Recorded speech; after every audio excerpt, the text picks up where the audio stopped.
Hello, hello.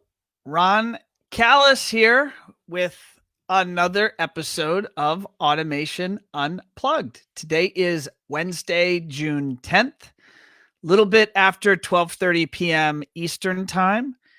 And yes, I am showing off my haircut. I think I showed it off last week as well. It had been 3 months since I had my haircut, and I was wearing ball caps on every interview. So now I am shamelessly not wearing my ball cap and showing off my nice clean cut. All right, let me look over here at Facebook to see if the live stream is coming in. And it does look like technology is behaving. And thank you if you're out there joining us live. Don't forget to like, share, and comment. And to make it easy in terms of the comments, let me know where you're coming to us from. And today on Automation Unplugged, this is show number 124. And I'll have a fun comment about it being show number 124 when I bring my guest on. But today I have Steve Haas, CEO of SH Acoustics. And we are going to talk about a nice, diverse set of topics, including, of course, the topic of race in our industry. We're going to talk about COVID. We're going to talk about business. We're going to talk about acoustics in the home and all sort of fun topics. And serious topics for that matter. And we do already have a nice comment from our friend in Spain, Wim DeVos. He says, another great guest for you, Ron. I agree, Wim. I'm excited to have Steve on the show for sure. So let's go ahead and bring in Steve. Let's see how he's doing, and let's get this show started. Steve, how are you, sir? Doing well, Ron. Where are you coming to us from? Connecticut. I see a piano. Or you would not be in your home studio, would you? I just might be. You just might be. I figured since we're still quarantined, still working from home, I might as well do it in the place I feel most comfortable. It was funny. You and I both, for those listening or watching, I will often join my guest typically an hour before we go live just to get technology tamed and under control. And I know that you had some things come up and I had some things. So we started a little bit later, actually closer to 12. I was like, I'm not worried about it. Steve's an audio guy. There's no way he's not going to jump into the feed and the audio isn't perfect. And we connected and instantly it sounded amazing. And then you went over there to that piano and started playing. Play me a little diddle, just like the beginning of something. That's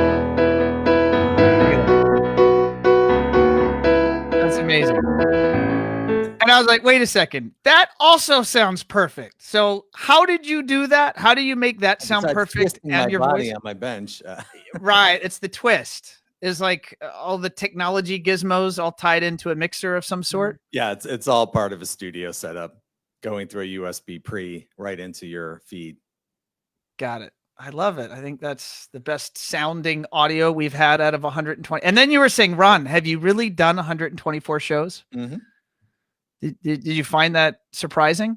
No, I had no idea. Yeah, well, there you go. We got to do better marketing. Maybe like we cheat in some ways. You started with 100, number 100, so it wasn't looking like you were starting with number 1. So, but when you told me it was really 124, who was number 1, by the way? Oh gosh, I should know this. All right, someone at Team One Firefly, give that to me in the chat. Who was guest number 1? It's on our webpage. So go to onefirefly.com/AU. That is I don't automation. Mean the guest that stumps the interviewer. You are the guest that stumps the interviewer. That's 5 points for Steve. That's funny. Well, we're going to find that out really quickly here. So someone on my team's going to put that into the chat. I want to say maybe it was Paul Starkey. That is ringing a bell, but someone is going to see Wes. I see you in the chat feed there, my friend. Go to our website and tell me who guest number 1 was. That will save face for me right now. Steve, for those that do not know you or your business, I always like to start with the origin story. And if you want to just let our audience know who you are, and then let's go back in time and talk about how it was Paul Starkey. My team just confirmed. So, all right. Whew. Very Paul, good. I love you. All right. Go, Steve. Where do you come from? What's your origin story? Well, I was born in Ohio, Cleveland area, and I've always been a musician since an early age, as you can see or hear. Yes. And so when I went to school for engineering, college for engineering, I started off in aerospace and mechanical, but I always was drawn to music. I became a teaching assistant doing electronic music for my school's music program. And I got bored with thermodynamics and heat transfer.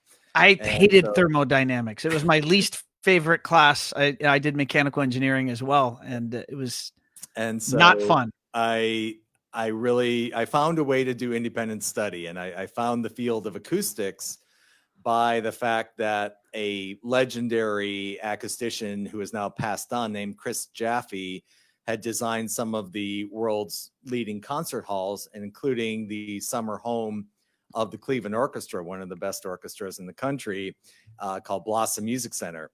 And I had, attended many concerts, from classical to rock and roll, all growing up there. So I was fascinated by it. And I found a way to stay in my university and study acoustics for the last year and a half. My senior thesis was designing a recording studio for the music school. It almost got built. Wow. But were you also playing at this time? You were a practicing musician while you were studying. I was in bands and also doing sound engineering for some other bands while in college. So, I'll say the story about how I was in Air Force ROTC for the first year and a half trying to get a scholarship, but and being in a rock band at the same time was kind of like a little divergent imaging there. But the bottom line is, long story short, I was able to actually get an entry-level position at Chris Jaffe's firm in Connecticut right out of college. So it was just ideal. And that's where I cut my teeth. I stayed there for 14 years, working on just fantastic projects, from Carnegie Hall's new Zankel Hall to Jazz at Lincoln Center to, museums, a Holocaust Museum and Smithsonian. And then I decided I had already gotten into the high-end residential world because that firm did not do it. And I guess I was a budding entrepreneur at the time. And somebody called, it happened to be the AV integrator. And this was in the mid 90s for timeline. An AV integrator called, he was doing Barbara Walters' producer's home in Weston, Connecticut, where ironically I now live. And it was this huge reconverted barn. And they were trying to do a home theater in the very lower level with a lot of openness to the rest of the home. Lot of echo issues and reverberations. They were really concerned. And I didn't even know what a home theater was. I mean, I knew what it was, but I had never been in one, never experienced it. So that was kind of the early days of SH Acoustics. Is I took that job as an independent on my own time. And then that led to another one and led to another one. I went to my first CEDIA shortly thereafter. What year was your first CEDIA? Do you remember? It was 96. 90s. So, wow, that was early. Yeah, early-ish. That was early. Well, I think CEDIA was formed in 92 or 93, maybe something like that. And then I met this guy named Theo. And, Mr. Calamarakis. Yes. And somehow we connected very well, like personally and professionally connected. And then he's been very instrumental at helping me navigate. But the key is the biggest thing that I had to learn. And then once I went full time with this in 2003 and really started building up a staff, a team, to do this, I really, by that time, I had to have learned what was the difference between working on a commercial project, no matter how high end it was or prestigious, versus a private residence. And along the way, we learned that because so many of my colleagues in the acoustic world, even today, they just say, how the heck can you deal with those homeowners? Ugh. And it's like, I love it. Anybody out there, I'm sure most of your listeners and viewers obviously are in the high-end world. So don't ever undervalue the fact that you can have a relationship with the end user, the person who is going to sit there and enjoy your efforts, enjoy your work. Because when I was working on concert halls, okay, that sounds glamorous and it was cool. It was pretty Sounds good. pretty sexy, not gonna lie. But the thing that always got me is no matter how much effort we put into this and how proud we were, we never got to talk to the orchestras that use it very much because, when we would first come together, I mean, there were different times, but when we would first come together as a new hall was opening, they would be scrambling. They're, part of the gala opening. So they're all trying to learn their pieces and kind of run around trying to figure out what they're doing to adjust their sound to the new hall.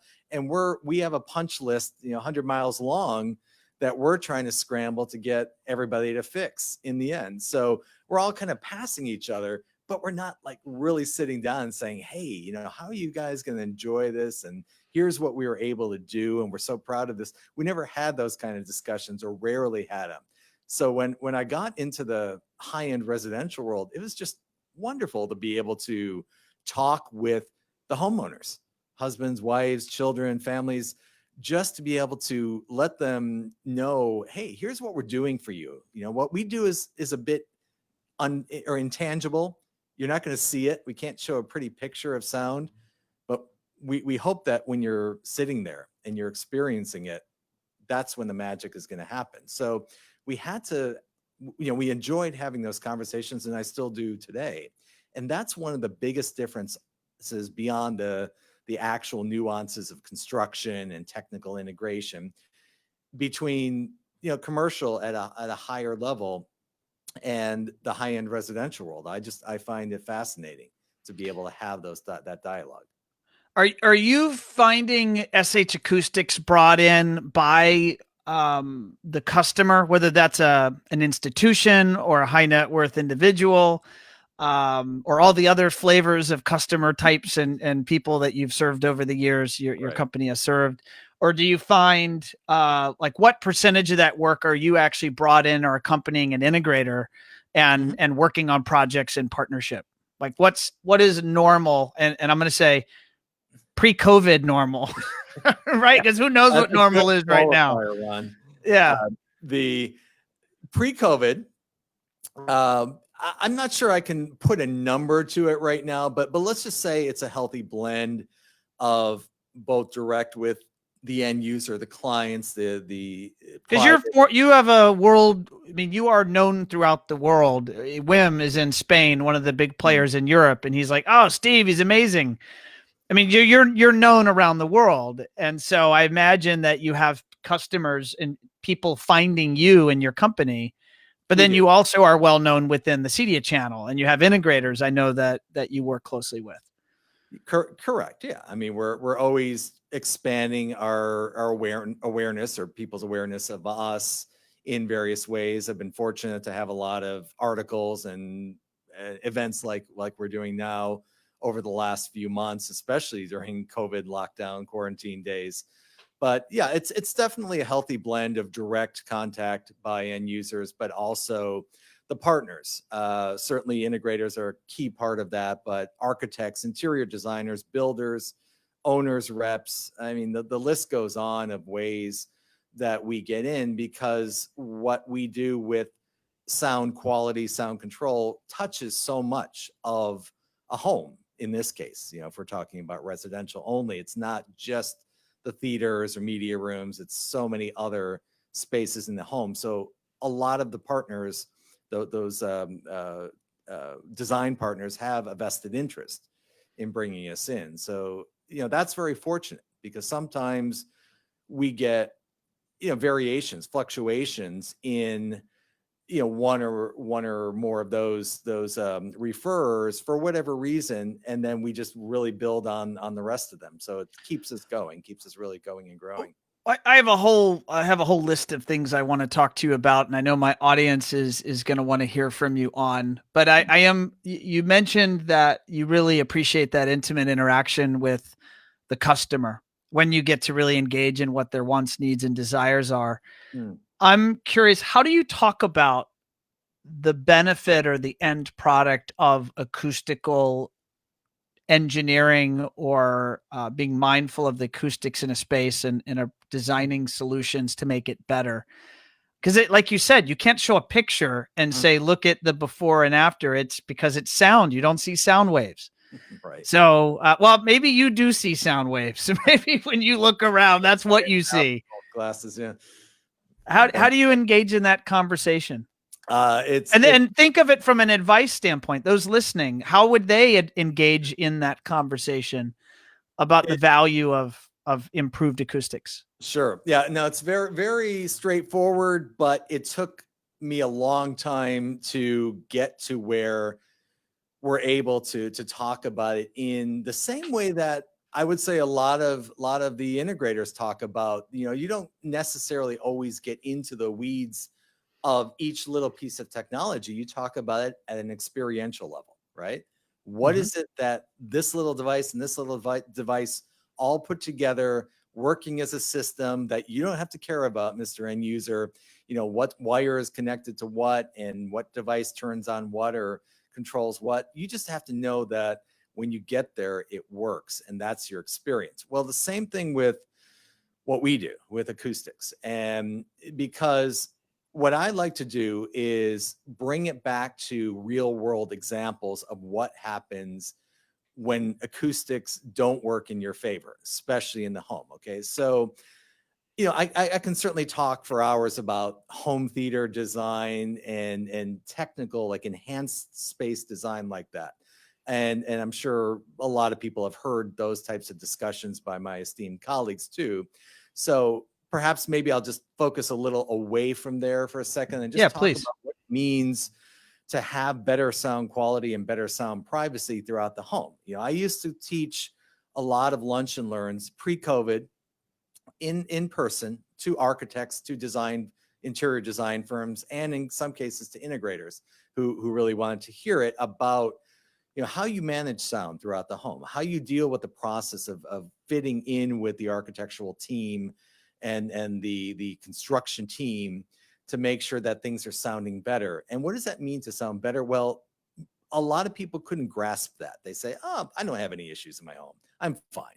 Well, guess what? The last 3 months have now put perhaps multiple wage earners on top of each other, trying to get their work done all day. The rebirth of the home office? Exactly. And the home office next to the home office that has become a makeshift home office because the spouse has to get his or her work done while the other one is getting the work done. And you have to sequence who's on the phone at which time so that you aren't talking over each other. And then, of course, you have now it's summer just started. Exactly. But just weeks ago, you then had the child not too far away doing their virtual learning with their classroom. So I like to use the perfect example that I'm a victim of my own understanding.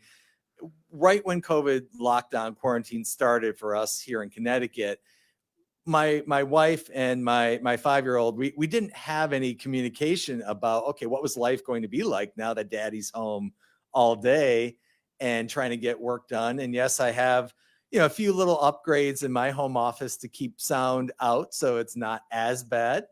But yet here I was on Zoom calls. All of a sudden, we're all doing Zoom calls.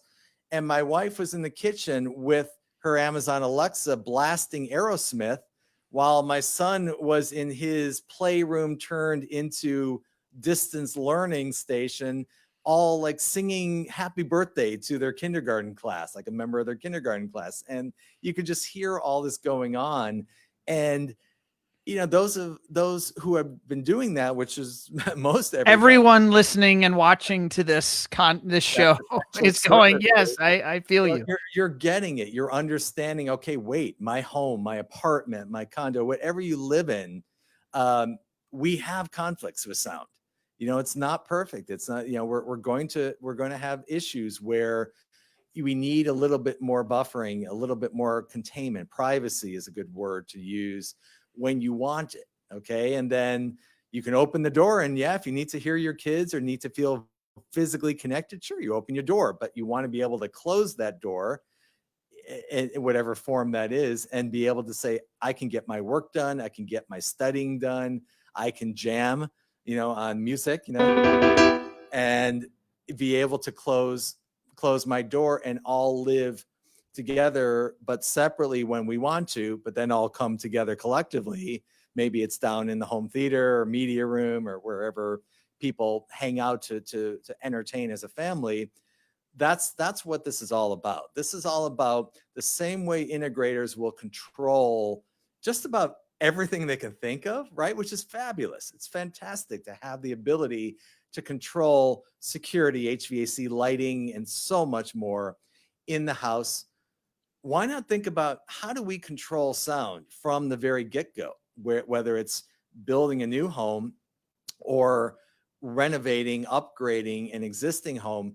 Create what you want from a privacy, from a quality, so you're not in that huge great room and it sounds like a cave when you I don't know how many video conferences I've been in the last 3 months where the audio coming from the other party is like nails on a chalkboard to me, because all I hear is the reverberations from the room that they're in, and it just sounds terrible. You know who has the worst conference rooms, and I think they kind of brought that to their home offices? Architects. No. It's ironic, but in the pre-COVID days when everybody was in real conference rooms, it was just amazing. And of course, all the architects we work with, they say, hey, give me some free advice on how to fix our conference room here, because that sounds awful. And it's like, yes, it does.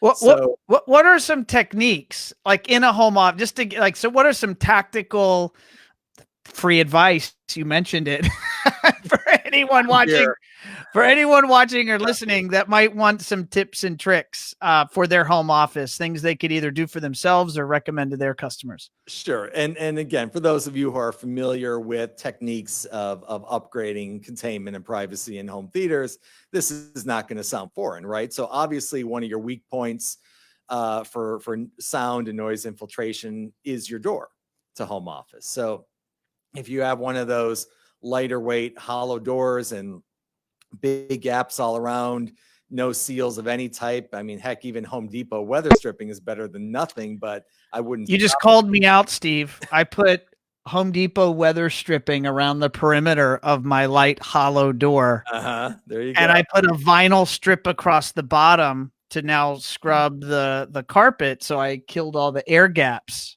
Right. And it helped. It does. And again, it's like the poor man's solution, but it helped. It's better than nothing by all means. And you've made the effort. So, you can definitely take it to the next level. I did here. I didn't spend $5,000 on what we call an acoustic rated, STC rated door. But what I did do is I replaced my door to this studio, which was obviously a spare bedroom when we moved into this home. And I bought a solid oak door, simply because I wanted the mass, the weight. Okay. Could I have done 2 tandem doors? Yes, I could have done that, but it's and then I used what I would call professional grade acoustical gaskets, Zero International, Legacy. There's a whole number of different companies. Some of them are much better quality than others, and they're not expensive. I mean, in the long run, okay, you could probably do an entire new door and the gaskets for $300-400.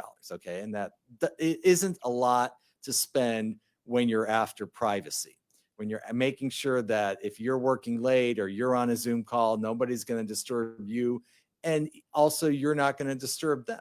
A lot of people. My wife tells me I can be pretty loud. So I actually did it more for her than for me. Exactly. And that's what acoustics comes down to, that too. Understanding what you're trying to serve to whom. In other words, which direction are you actually trying to solve a problem with? Maybe it's both, maybe it's one over the other. We do this thing called an acoustic assessment, where we literally go in to look at an existing home or a home that's in early design. And we just kind of, with our acoustic eye, so to speak, we kind of say, we find all the issues, the potential issues, containment, privacy, quality, the great room, certainly spaces for entertainment, home theaters, jam rooms for live music, all those things. We find all the issues, we bring it up to them in questions, right? Are you concerned about sound from the kitchen getting up to bedroom number 2 for little Johnny? And no, not a concern, or provide a modest upgrade, or yes, do whatever it takes within reason to solve this problem. This is our roadmap. This gives us the ability for those homeowners to understand what they are concerned about. And if we have 40 questions and they answer no, not a concern, the 35 of them, okay, fine. We focus on the 5 that are a concern, and they love it. And the architects love it. And this can even extend to integrators, because now the integrators who are now putting technology that does produce sound, whether it's whole house speaker audio systems, or certainly the entertainment spaces and more, and their equipment racks, they're understanding what is going to be an issue, what's going to be a concern for the client. So that's really the way we approach this. It's not all about us. It's about the end user, which is no different than integrators should be, or where they should be. No, you're giving me a good idea, because my door to my home office, and then I have a door over here, which is to my closet. And in that closet, I have an equipment rack, and between my battery backup and other gear in there, it's buzzing. I'm thinking that your recommendation of simply going to a heavy mass door with those acoustical gaskets, which I'd love a reference on. Shoot me an email.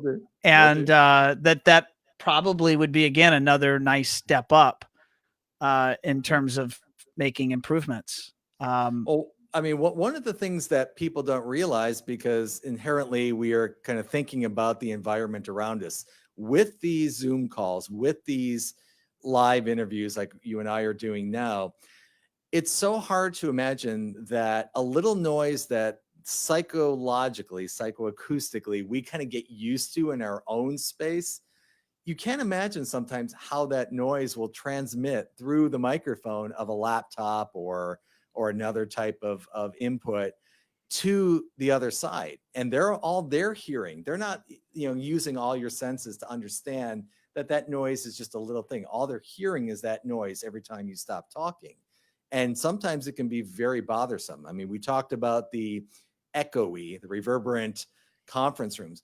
Well, people in those conference rooms themselves, sometimes they just mentally tune that out. But you know what?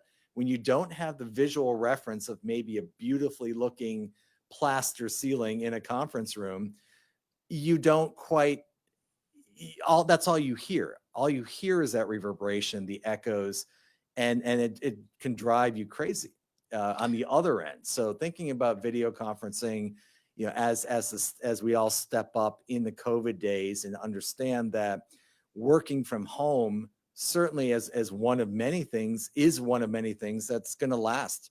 It's going to probably, for a lot of corporations, small and large, they are downsizing their in-office staff as we speak and saying more people are going to work from home.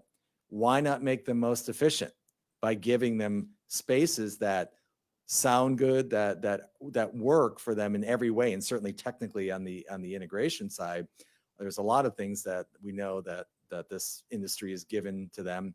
Why not give them spaces that actually sound good, that can actually be private when you close that door? Even the windows, right? How many times have you? I'm not sure what conditions you live in, Ron, but how many times am I on a Zoom call and the lawn guy comes and starts mowing right outside my yard? Or I did an interview, I think it was last week or the week before, and my guest, who was it? It was Ariel with Polaris, and he's like, warned me. He's like, Ron, the lawn people are here. They may get to this area of the home during our interview, and we like, let's go forward. Yeah. Right in like the meat of the interview, he's like, literally, I think there's 3 guys with leaf blowers outside my window having lunch with their leaf blowers on. It was, a terrible noise. It was perfectly bad. Exactly.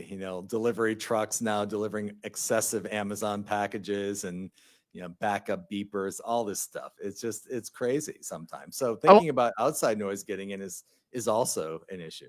I want to give a few shout outs just to the folks that are watching and are live with us. Angel from Mexico. Thank you, Angel.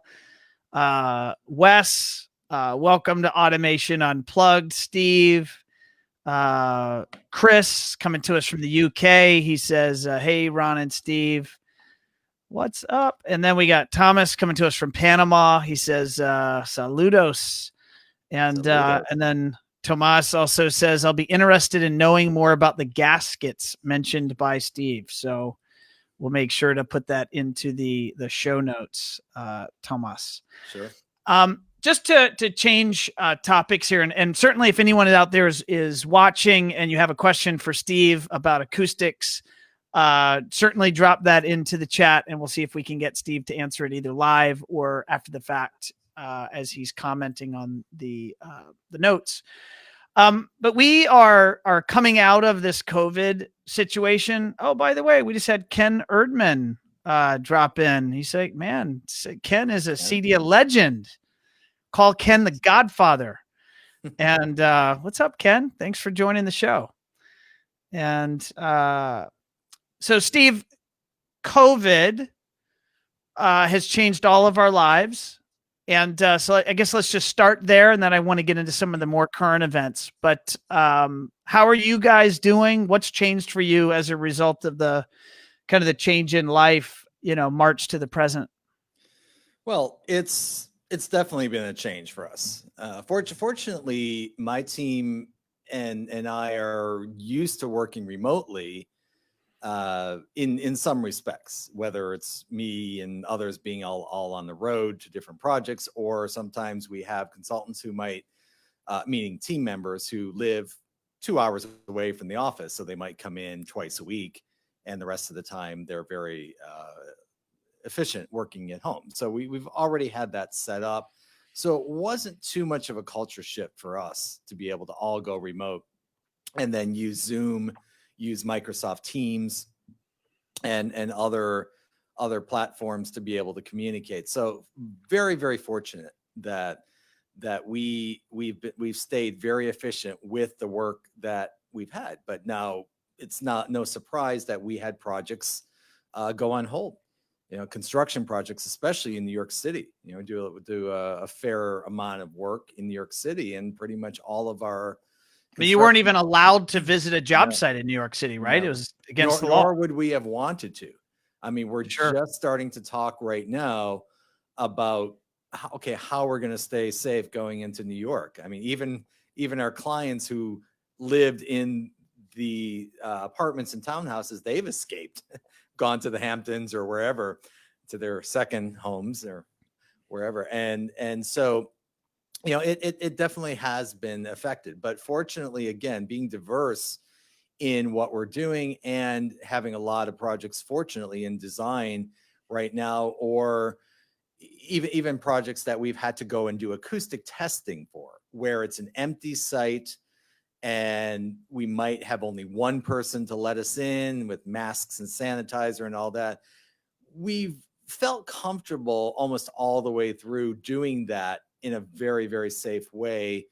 And now we're kind of doing it regularly. I was just up in Massachusetts, greater Boston area, visited 3 sites yesterday with clients, but again, 1 or 2 people at most along with me, and all being very, very safe, secure. One of the clients was a doctor, so he made sure we were safe. And everything seems like it's gradually coming back and actually surpassing, ironically, where we were back in February.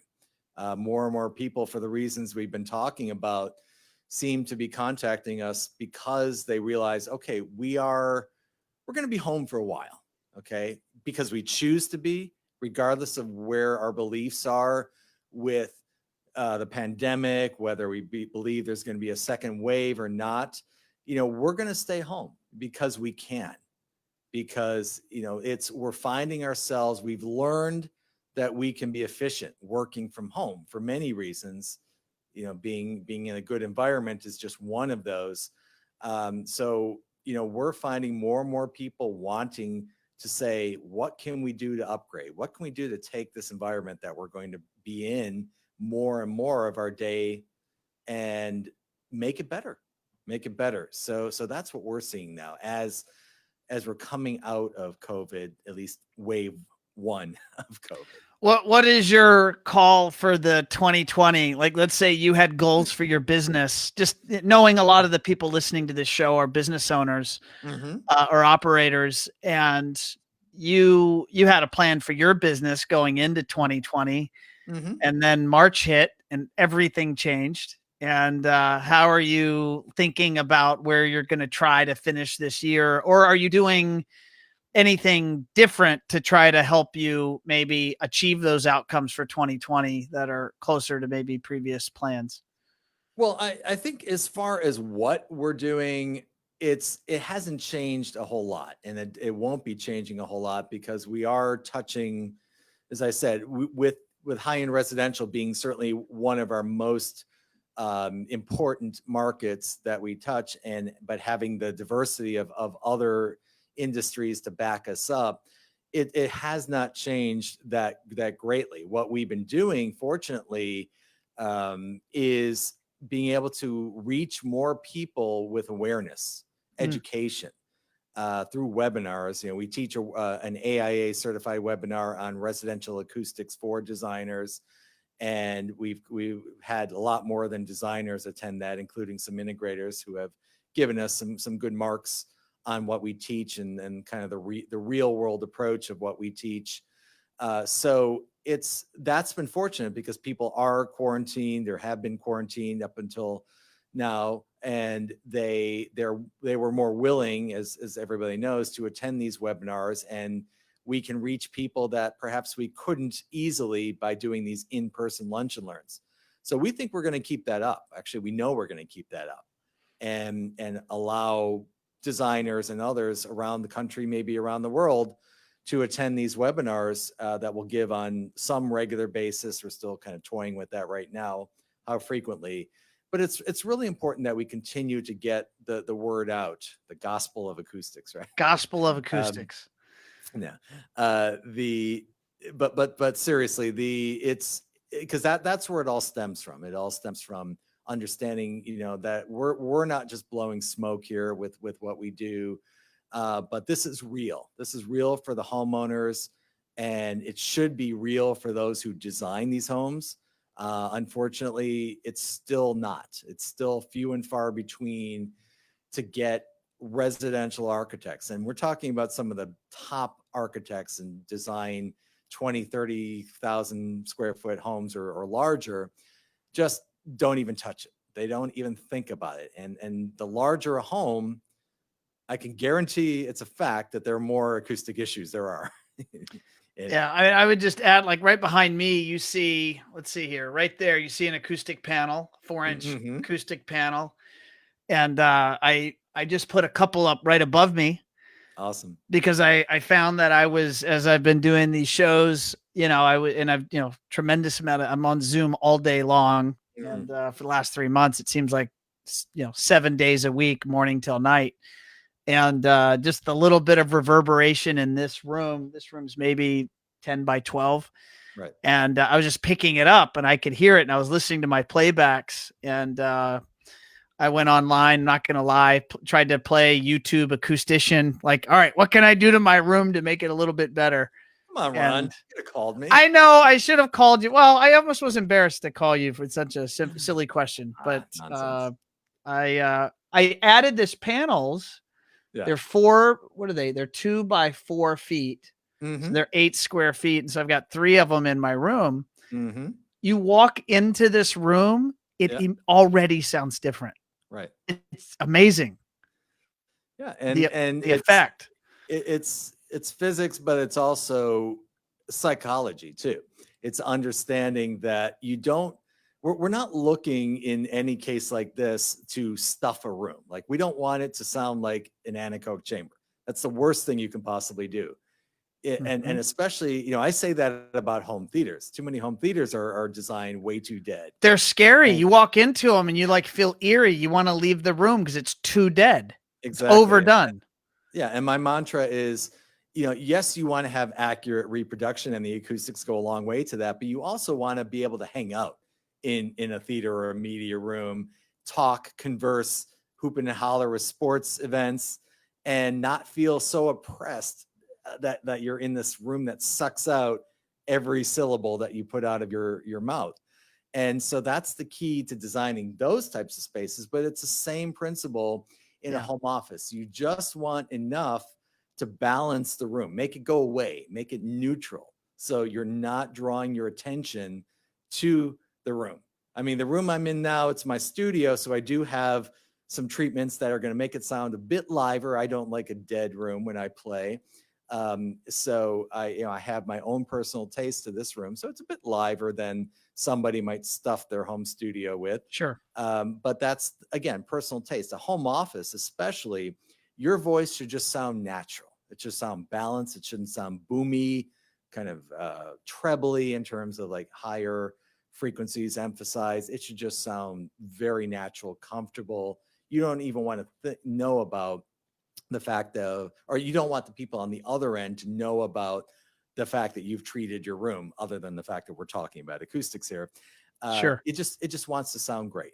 Natural. It should sound natural. Exactly. And not everybody has decent mics like us that we're using here. You know, they're using their laptop mic, which picks up a fair amount of the room around you. So keep it real. And so going to a certain degree, like you have, to make that neutral sound, and I've done that in my home office downstairs as well, but not going overboard is really important. Okay, if you have a wall-to-wall carpeting and then you put acoustical panels all over your ceiling and every available wall, I guarantee you your room's going to sound too dead.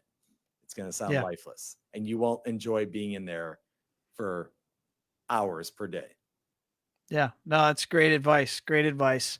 I want to get into another topic that's very timely. There's almost been an explosion or rebirth of the civil rights movement in America, and it, of course, was triggered. You could say that the match that lit the fire, at least this time around, is the George Floyd murder in Minneapolis. And it's really been an awakening around the country. And how are you receiving this? How are you feeling about what's being talked about publicly, privately? You know, I know it's a touchy subject, but my opinion is, what better time than right now to raise this? Because I think as a country, we have an issue. So that's a personal belief I have. And I've taken this opportunity to discuss it personally with friends and family, and through my social channels, as well as One Firefly has taken a position publicly. This is a no judgment zone, but how are you thinking about it? Yeah, very, very carefully, but very actively thinking about it. These issues have always, for the longest time, been part of my life. My 24-year-old son is biracial Black, and my current 5-year-old with my current wife is biracial Mexican. And so I kind of have two cultures, two communities that I've been really involved in for quite some time now. And so I think that the biggest important thing that has come from this is that we all need to start talking about it. And, you know, not everybody is going to like what others say, but we need to have the conversations. We need to try to understand and listen to other perspectives on the issues that are raised, certainly in the Black community, the Black Lives Matter movement, and all other associated movements. But right now, you know, the focus is certainly in the Black community. And, you know, I've been personally attending rallies on this. And sometimes it's interesting because my town is 1.6% Black. And that's not that's not a happy thing. That's pretty non-black. That sounds like a pretty white neighborhood. And obviously, within 10, 15 minutes, there are communities in Fairfield County, Connecticut that are much more diverse than that. But to have a rally, I went to the rally in the town. 400 people showed up for this rally in a 1.6% black town, and obviously there was some diversity there, but it really was heart-filling that so many people, and frankly white people, were really getting out there, caring, and not just caring but speaking, having students speak about what their beliefs are, and certainly adults of all races, and in this case speaking up on what they see from a day-to-day basis, because I think so much we don't necessarily take the time always, and I've been guilty of that as anybody has, of always understanding enough about what others go through when there are troubled situations and communities. And I think these latest ones, it shouldn't have taken this long, but for whatever reason it did. And I'm glad that this seems to be sticking. And does this feel different to you than Absolutely. other times race has been, racial injustices have been brought up as a, voices have been made loud? And I think, I'm not an expert here on why, but by the way, neither of us are. And exactly. I have no degree or reason to speak about this other than I feel passionately about it. My team feels passionately about it. And again, and I think probably, like you put it, it's the match that lit the powder keg, is the 8-minute and 46-second video. Watching it, just seeing this just innate action against another human being. It's something that definitely, I think, a lot of people, if you hear it in the news, okay, somebody was killed in this manner, or abused or stopped in this manner, you tend to kind of like, yeah, that's okay. Yeah, we're sorry about that. It's horrible, but we're going to just move on. You don't know who to believe, but now with a supercomputer in everyone's pocket, right, and a video camera in everyone's pocket. I think it was Will Smith or some famous figure came out and said, this has always been happening. It's just now getting filmed.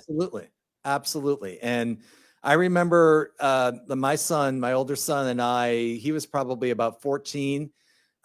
We loved roller coasters growing up. So any amusement park we can get to, him growing up, me too, but any amusement park we can get to. You and I never grow up. That's exactly the same age. So we took a driving tour for, I think, almost 3 weeks around the eastern half of the US, just going from one amusement park to the other. That sounds like an awesome road trip. Yeah, all the way from New England down to the deep South, Atlanta, Georgia, and beyond. I guess not as deep as your South, but we didn't get Florida. Florida's a little deeper, but yeah. And it was really interesting, to say the least, to kind of watch reactions and stares. I don't think we got them as much as others would, but you could tell the heat, you could tell the emotions, and I'll never forget that trip. It was a lot of fun, a lot of great fun. Don't get me wrong, but it was really the first time that we had gone somewhere outside of New England in that way, where it felt like there was so many eyes on us as a father and son at that time, of different races. And so I'm not trying to say that it's not a problem all around. I'm just trying to say that we all have to understand how to recognize what others go through. Yeah. And talk about it. Not be afraid to debate. That's the other thing. Too many people are afraid to have a little controversy in their conversations, and whether that's with family or whatever. And it's like, as long as you don't, get into screaming, raging, screaming matches, then, and maybe sometimes that's appropriate, but, I try very hard not to. I try to understand, try to listen, try to, and this is with, certainly with some of my Black friends as well, including one who I've been very close with, who is in this acoustical industry on a product side. And he and I have had more conversations about this, just real conversations, than we've ever had, and that's a great thing.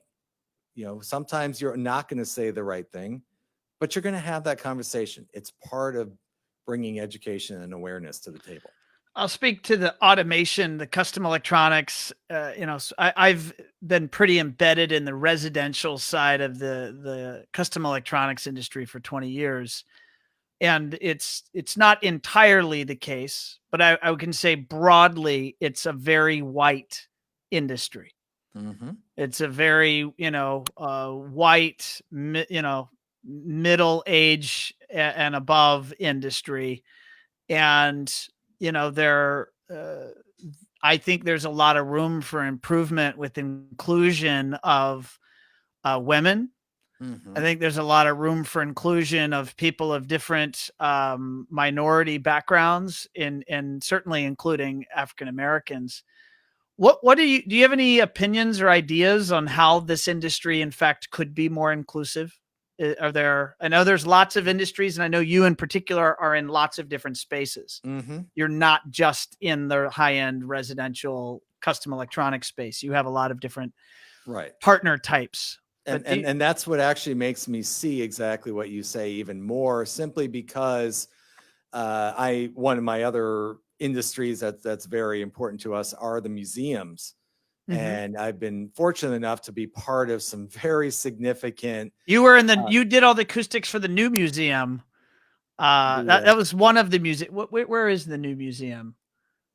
Do you mean the museum? Or the museum? Yes. Which literally just closed. It just closed. I know, it was heartbreaking, but I had gone in there and I had seen on it. This is years ago, and I'd seen on a social feed that you had done that work.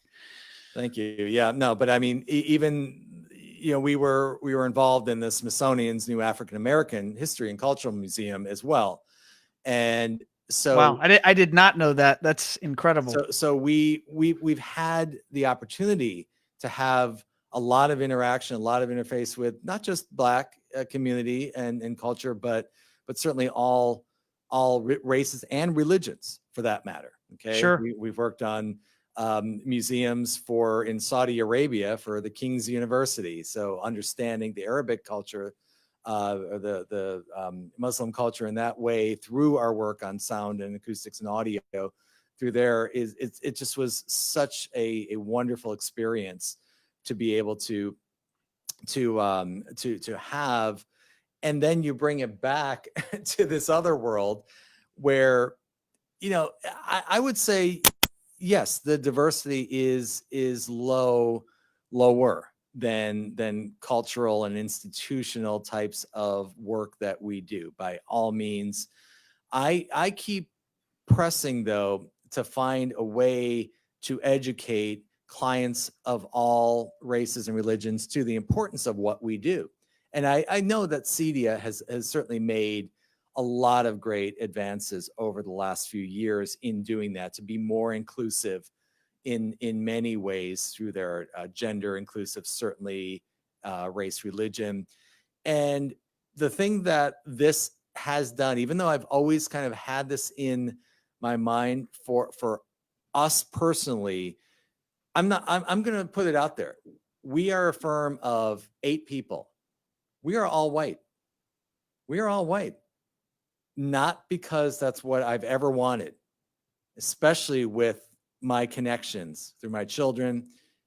It's simply, there is not enough opportunity, not enough ability for children of other races to study such a specialized field. And that's a problem. That's a really and it's a societal problem. I I mean, I can give you a personal perspective there. For 6 years, I was a robotics coach through the FIRST organization, and I chose a Title I school in South Florida, which Title I means that it's either 80 or 90% of the school population is at the poverty level. And thus, in that school and where it was located, majority of that school was minorities, various Hispanic backgrounds and African-American backgrounds was the majority of the school. And on my robotics team, I got to know all of these kids quite well. And it's got to be north of 80 or 90% of the kids that I would work with did not have a father at home. And they were being raised in single family households. And they often were leaving school or leaving the robotics club to go work their night job. So they were able to bring in enough income to support their brothers and sisters in the house.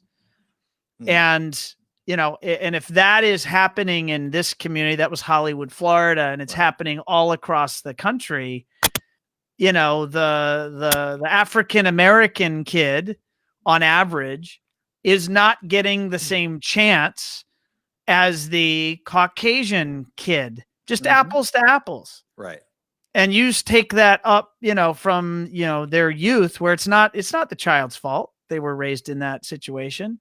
And you move that through society and then to upper level colleges or programs. I mean, what you're saying is the people that have the skill set that you need to hire to do professional acoustical work. There are probably, I'm going to speculate, fewer people that are minorities and or females that are even in the population set for you to consider hiring. Is that accurate? Absolutely. And again, my friend, my colleague that I mentioned before in the product world, because he works with acoustic products, he's a regional sales manager for this company. He actually calls upon every acoustic firm out there in pretty much the eastern half of the US. He told me something that surprised me but didn't surprise me. Out of all the acoustic firms that he's ever been to, one person was Black, was African American.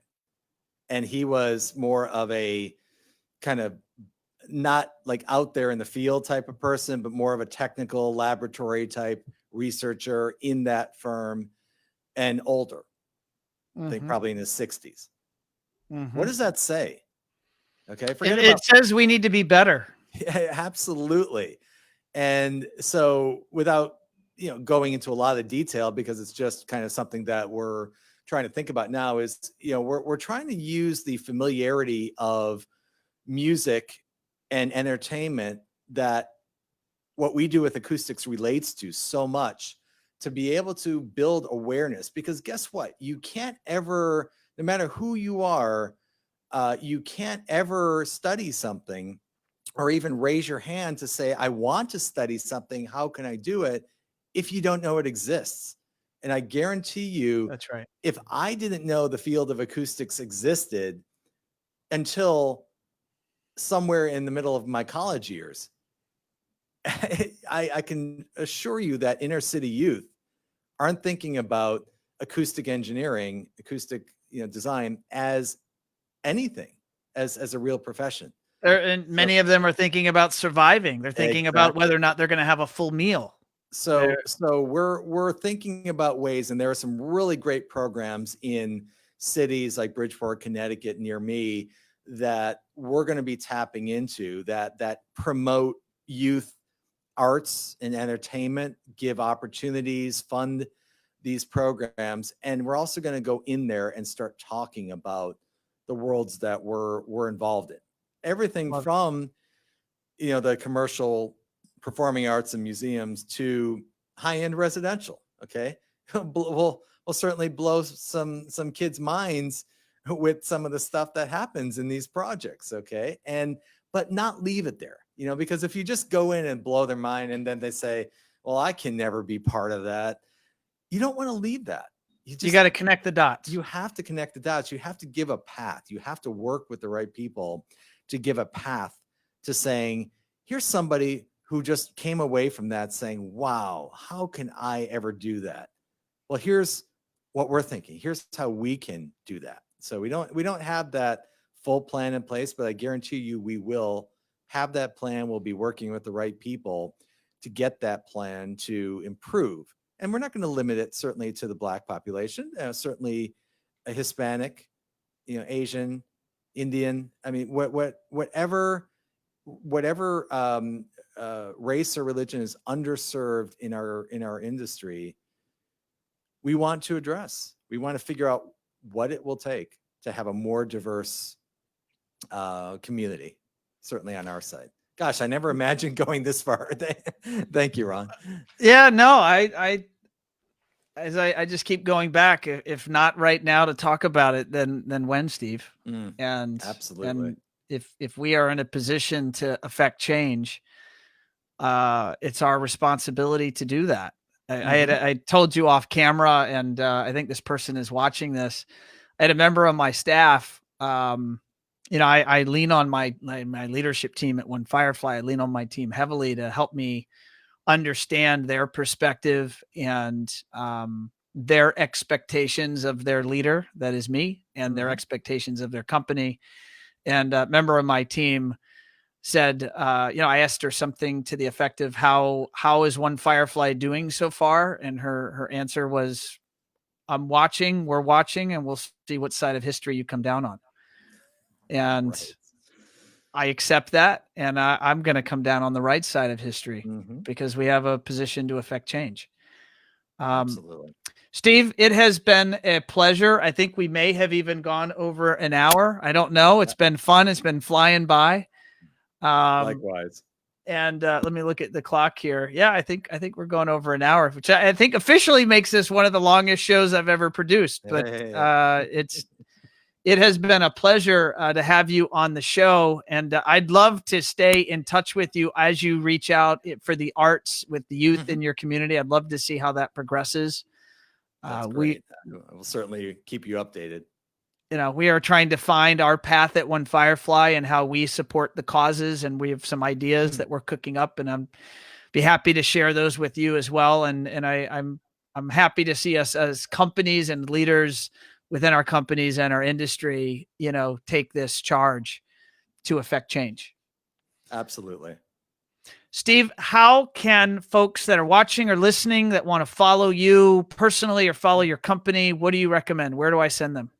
We mostly have social media profiles on Facebook and LinkedIn, both me personally, feel free to connect, or my company. We have profiles for those. Twitter, I think we have a feed as well. We don't use that as much. But certainly my personal email or my company email, steve@shacoustics.com. Website is shacoustics.com. As I said, we've been trying to preach our message for a while now, and definitely are having the success that we enjoy, and always looking to grow awareness in what we're doing.